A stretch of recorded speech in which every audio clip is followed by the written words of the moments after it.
नारद जी ने कहा, युधिष्ठिर, अजन्मा भगवान समस्त धर्मों के मूल कारण है। जितने भी धर्म हैं सबके मूल कारण परमेश्वर ही हैं, भगवान ही हैं। चाहे जिस नाम से पुकारा जाए, सबके मूल कारण भगवान हैं।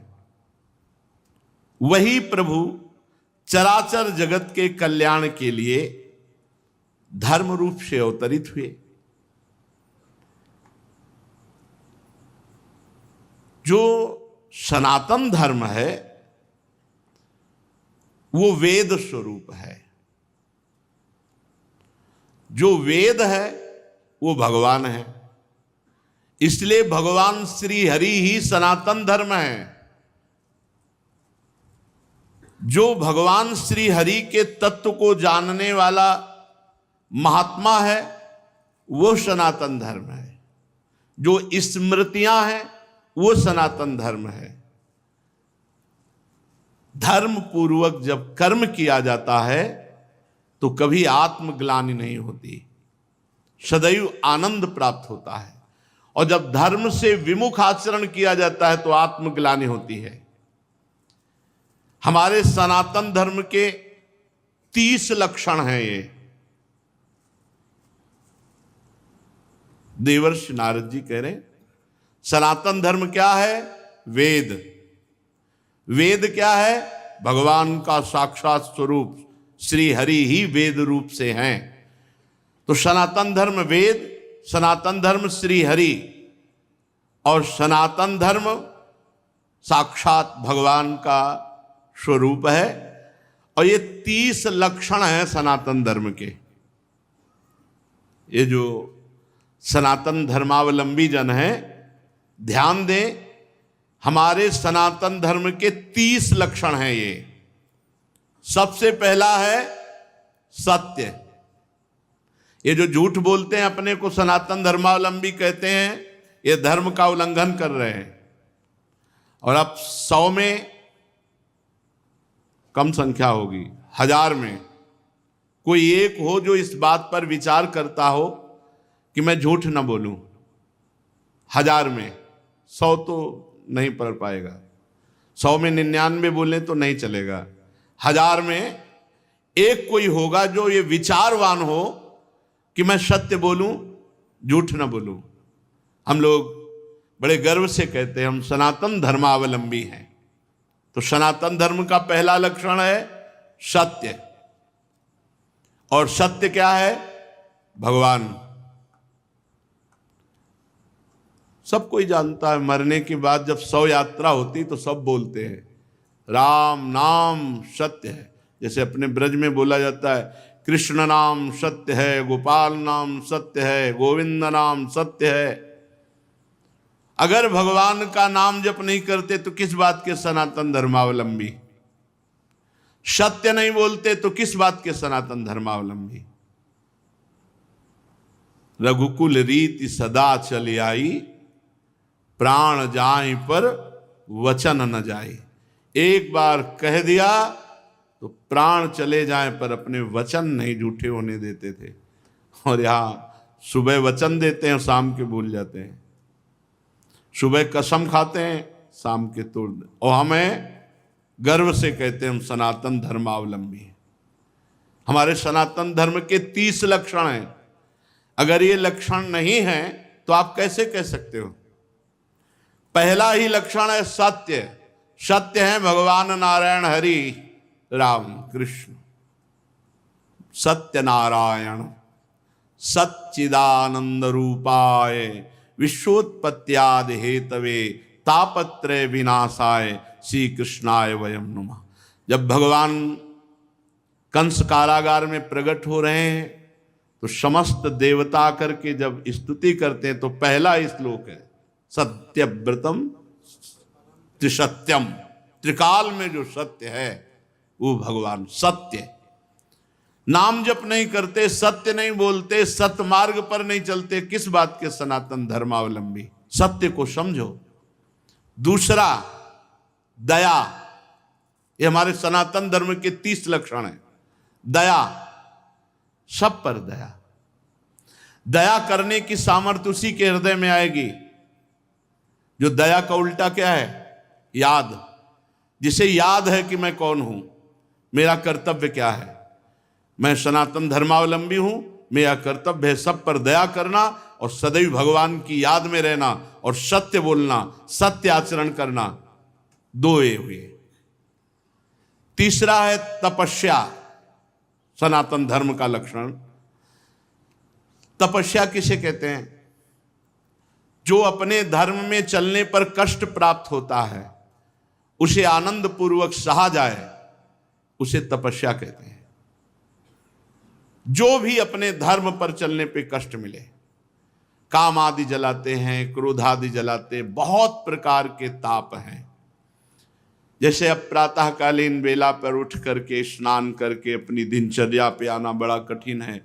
8 बजे तक खूब सोना, तो कहाँ वो 8 बजे तक सोना और कहाँ 2 बजे रात्रि के जग करके अपनी दिनचर्या करना। तो अपने धर्म के पालन में जो हमें कष्ट मिलता है उसे तपस्या कहते हैं। हमारे सनातन धर्म का तीसरा लक्षण है तप, तपस्या। चौथा है शौच। शौच माने पवित्रता, शरीर की बाहरी पवित्रता और हृदय की आंतरिक पवित्रता। ये सनातन धर्म है। खड़े खड़े लघु शंका करते हैं, पूरे कपड़े में छिट्टी पड़ती है, अपवित्र। शौचालय की सीट पर बैठकर लघु शंका करते हैं, उठे चल दिए, अपवित्र। शौच हुए, वैसे हाथ धो लिया चल दिए। नहीं, बाहरी और भीतरी दोनों पवित्रता होनी चाहिए। लघु शंका ऐसे स्थान पर करो जहां लौट कर तुम्हारे ऊपर छिट्टी न पड़े। हाथ धोइए, पैर धोइए, आचमन कीजिए। शौच उतने ही कपड़ा पहनकर होइए जितने प्रक्षालन धो सको। और साबुन मात्र से पवित्रता नहीं मानी जाती। साबुन से एक बार हाथ धो लो तो एक बार रज से जरूर हाथ धो। थोड़ी रज ले लो, मान लो आजकल बड़ी आधुनिकता है कि नालियां जाम हो जाएंगी, तो थोड़ी रज ले लो। और रज का स्पर्श ही पवित्र करता है। जल, मिट्टी, रज आदि से बाहरी पवित्रता, और छल कपट, गंदी बातें सोचना, गंदी बातों के संकल्प बनाना, ये सब अंदर की अपवित्रता है। इसका त्याग कर दे। छल कपट, गंदी बातों का चिंतन, गंदी बातों का संकल्प त्याग करने से आंतरिक पवित्रता होती है। और बाह्य और आंतरिक दोनों पवित्रता पूर्ण रूप से सुरक्षित रहेगी यदि धर्म का पहला लक्षण सत्य, सत्य है हरि, सत्य है हरि नाम, यदि नाम चल रहा है तो भीतर और बाहर दोनों से पवित्र रहोगे। सवायाभ्यंतर शुचि, वाय अभ्यंतर शुचि। जो नाम जापक है उस अंदर और बाहर दोनों से पवित्र रहता है। जब तक पवित्र नहीं रहोगे तब तक आप उच्च कोटि के विचार वाले नहीं बनोगे। पक्की बात समझना। जितना आप पवित्र रहोगे उतने ही आपको दैवी संपदा के विचार आएंगे, उतने ही दिव्य महापुरुष आपसे मिलने आएंगे अव्यक्त रूप से। अब आप समझो, ये बात हम कह रहे हैं, इसमें कितने % लोग बच रहे हैं। पवित्रता बहुत जरूरी है। पवित्रता, ये जो आज के लोग हैं ना, बोले मन पवित्र होना चाहिए। सर ये बाहरी सब क्या है, तो दिखावा है। तो मन कैसे पवित्र होगा? बाहरी तो तुम्हारा मन अपवित्र हुआ है, भोगों में, शरीर में, संसार में। तो यहीं से पवित्रता शुरू होगी, तब तुम्हारा मन पवित्र होगा। बाहर से पवित्र होते होते अंदर पवित्र हो जाओगे। बाहर अपवित्र है तो। हमारा सनातन धर्म का लक्षण चौथा है पवित्रता। पहला सत्य, फिर दया, फिर तपस्या, फिर पवित्रता। 30 लक्षण है। ये सनातन धर्म है, इसको समझो। पवित्रता बड़ा कठिन है पवित्र रहना। आप देखो, बड़ा कठिन है पवित्र रहना। पवित्रता अत्यंत अनिवार्य है। सब साधक के ध्यान, पवित्रता। अगर पवित्रता नहीं तो आपका विचार उत्तम नहीं हो सकते। आप महापुरुषों का जो चिंतन शैली है वहां नहीं पहुंच सकते।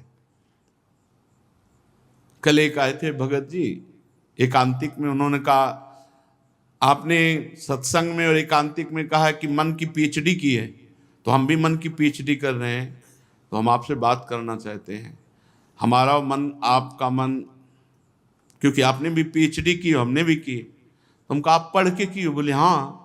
तुम कहा हम पढ़े थोड़ी पीएचडी, हमारा तो विनोद में कहा था हम तो मन को पढ़ा है, हमने मन को पढ़ा है। आप मन के विषय में पढ़ा होगा, हमने मन को पढ़ा है। तो बोले फिर तो हमारा और मन आपका समान हुआ। तुम कहा तुम्हारे मन को देखने की हमारी रुचि नहीं है और हमारे मन में पहुंचने की तुम्हारी सामर्थ्य नहीं है।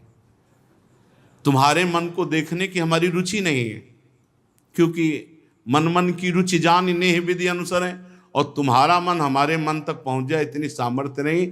आ जाएगी, मानो देह है, हरिवंश शरणागत हो, किसी सहचरी की कृपा हो जाए तो भले, नहीं ऐसे अनुमान से थोड़ी जान सकते हो। तितिक्षा, पांचवा है सहनशीलता। तितिक्षा ये सनातन धर्म है। देखो महाराज शिवी ने कबूतर की रक्षा के लिए अपने देह के मांस को काट के दे। तितिक्षा, दूसरों के हित के लिए, दूसरों के मंगल के लिए भीषण से भीषण कष्ट सह जाना, भारी से भारी कष्ट धर्म के लिए सह जाना। श्री गुरु गोविंद सिंह के दोनों लाडले राजकुमार प्राण प्रिय दीवाल में चुनाए जा रहे हैं, लेकिन धर्म के आगे ना उनके हृदय में शोक है, ना उनके हृदय में मोह है। धर्म के लिए बलिदान। तितिक्षा, हर कष्ट को सहकर अपने धर्म का पालन करना, धर्म का त्याग नहीं करना। धर्म भगवान का साक्षात स्वरूप है।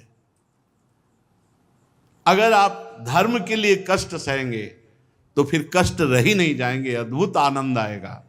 तितिक्षा, हर कदम धर्मात्मा पुरुष के सामने कष्ट रूपी कांटे बिछाए जाते हैं, और जब उन पर वो चलता है तो हर कांटा उसके लिए फूल के समान हो जाता है। पर इतनी हिम्मत होनी चाहिए, ये धर्म रूपी मार्ग में चलने पर ये शूल फूल बन जाएंगे, पर पहले शूल। इसीलिए धर्म पर चलना बड़ा कठिन होता है। तितिक्षा, सहनशीलता, हर परिस्थिति में सहनशीलता। और उचित अनुचित का विचार छठवां है, ये विवेक। सनातन धर्म का छठा लक्षण विवेक, सत असत का विचार, उचित अनुचित का विचार। उचित क्या है, अनुचित क्या है, सत क्या है, असत क्या है, इसका विचार ये विवेक से होता है। ये विवेक कहां मिलता है? बुद्धि तो सबके हो सकती है, पर विवेक नहीं। विवेक सत्संगियों को मिलता है। बिन सत्संग विवेक न होई। बिना सत्संग के विवेक हो ही नहीं सकता, और सत्संग बिना भगवान की कृपा के नहीं मिलता। बिन सत्संग विवेक न होई, राम कृपा बिनु सुलभ न सोई। राम कृपा बिनु सुलभ न सोई। उचित अनुचित का विचार। सातवां, मन का अधीन करना। यह है सनातन धर्म। मन का अधीन करना, संयम में लेना। जो मन चाहे वो थोड़ी नहीं, जो धर्म कह रहा है उसके अनुसार मन को चलाना, ये मन का संयम करना बड़ा कठिन है। मन का संयम करना, बातें बना लेना, अधिक बात, बड़े बड़े ज्ञान की बातें आके जब करते हैं, फिर जब मन के संयम की बात करते हैं कि ईमानदारी से वृंदावन में बैठे हो, सत्य बताओ, तो फिर चुप हो जाते हैं। ज्ञान तभी सार्थक है जब संयतेन्द्रिय श्रद्धावान लभते ज्ञानम तत्परा संयतेन्द्रिय।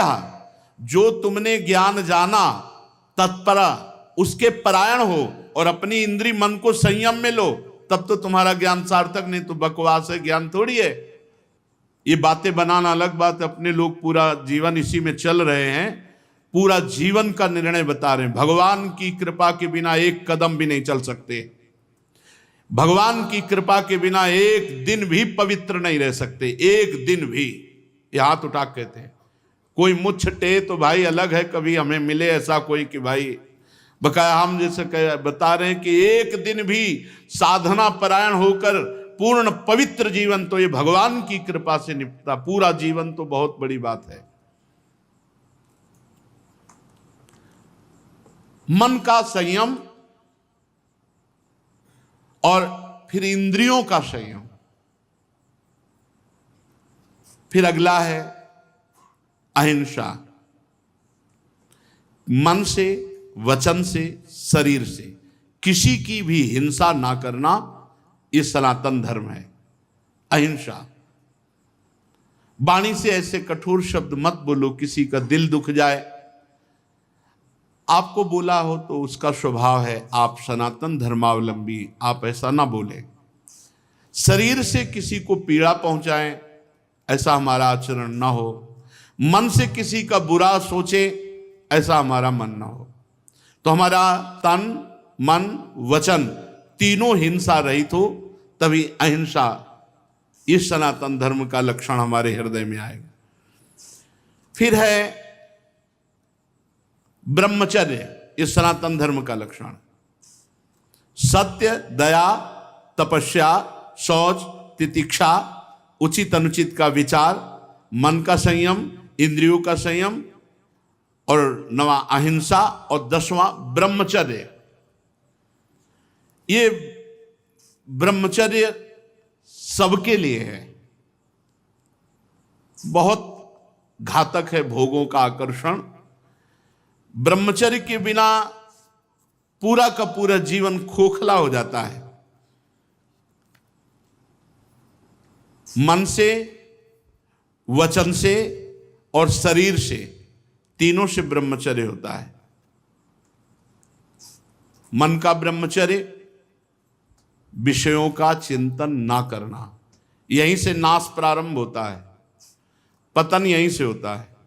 ध्यायतो विषयान पुंसान संगास्तेषुपजायते, संगात संजायते कामः, कामः क्रोधो भी जायते, क्रोधात् भवति सम्मोहा, सम्मोहात् स्मृति विभ्रमा, स्मृति भ्रंशात् बुद्धिनाशो, बुद्धिनाशात् प्रणश्यति।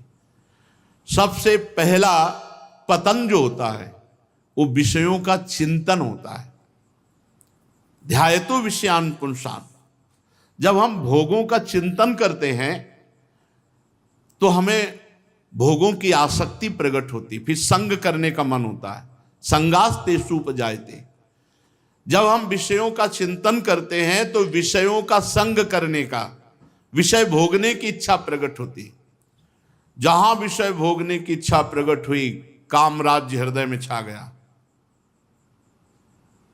संगात संजायते कामा, और कामना जब बढ़ी तो सब मूढ़ता छा जाती है, स्मृति नष्ट हो जाती है। हम कौन हैं, हमारा क्या कर्तव्य है, हम क्या कर रहे हैं। सच्ची मानिए बहुत निकृष्ट, बहुत निकृष्ट काम। वचन से हमें कभी भोगों की बातें नहीं करनी, और शरीर से हमें कभी भोग क्रिया नहीं करनी। अधर्मयुक्त क्रिया का त्याग, धर्मयुक्त क्रिया की स्वीकृति, ये गृहस्थ धर्म और संपूर्णतया विरक्त धर्म। जो ब्रह्मचर्य रहता है उसे शरीर बल, मनोबल, बुद्धि बल, वचन बल, ये सब जागृत हो जाते हैं। वचन बल, जो बोला वही लागू हो गया, जबरदस्ती आपको मानना पड़ेगा। और मनोबल, जो संकल्प किया अंदर वही बाहर क्रिया प्रारंभ हो गई, वही दिखाई देने लगा।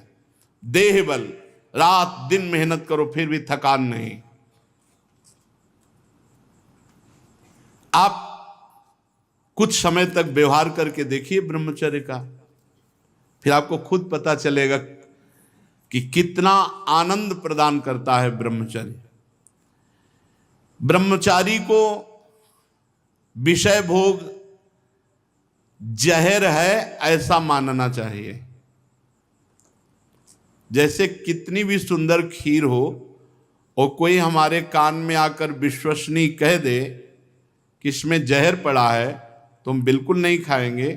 हमारे शास्त्र कह रहे हैं, महर्षि जन कह रहे हैं कि ये विषय भोग जहर है, महान विषय है। ये पूरे जीवन को नष्ट कर देता है। तो ये जब ज्ञान हो तो उसका फल है विरति।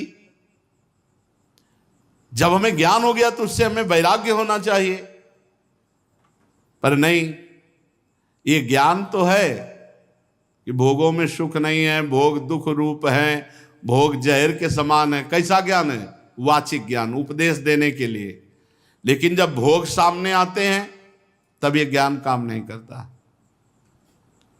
यदि उपासक भोगों से भयभीत हो जाए तो बच जाए, बहादुरी नहीं, भागना पड़ेगा इसमें। एक बार पूज्यपाद सिउड़िया बाबा जी ने स्वप्न देखा। स्वप्न में भी कितने सावधान हैं।